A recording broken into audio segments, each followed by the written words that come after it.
Frisco ISD అందరికీ తెలుసు. ఈ పేరు ఫ్రిస్కో అనే సిటీ పేరు ఇండియాలో కూడా వినుంటారు. So Frisco ISD the best ISD right now. Okay, based on my analysis. Okay, ఇక్కడ ఉన్న అడ్వాంటేజ్ ఏంటంటే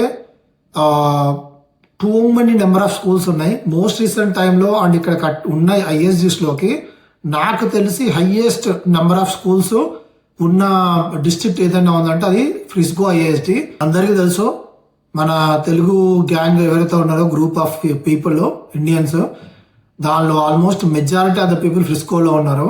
అండ్ ఆల్సో అకాడమిక్స్ లో వెరీ స్ట్రాంగ్.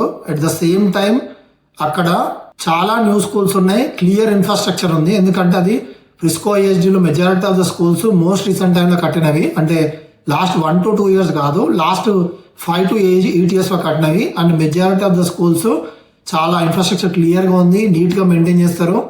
ఓకే, సో కాకపోతే ఒకే ఒక డిసడ్వాంటేజ్ ఏంటంటే ఫ్రిస్కోలో హౌస్ కాస్ట్లు చాలా హై ఉన్నాయి. కాబట్టి హై ఇన్కమ్ సంపాదించే ఫ్యామిలీస్కి అయితేనే వర్కౌట్ అవుతుంది. అదర్వైజ్ కొంచెం నార్మల్ వాళ్ళకి ఆ ఇల్లు అఫోర్డ్ చేయలేము కాబట్టి ఆ ఏజ్లో పిల్లల్ని చేర్పియాలంటే కష్టం. సో హౌస్ కాస్ట్లు ఎక్కువ, అట్లనే కాంపిటీషన్ ఎక్కువ. కాంపిటీషన్ అంటే ఎడ్యుకేషన్ పాయింట్ ఆఫ్ వ్యూ, ఎందుకంటే most of the kids Indian kids ఉన్నారు. సో ప్రెషర్ ఆఫ్ కాంపిటీషన్ ఉంటుంది, ఎందుకంటే అందరు చదివేటోళ్ళు ఉంటారు.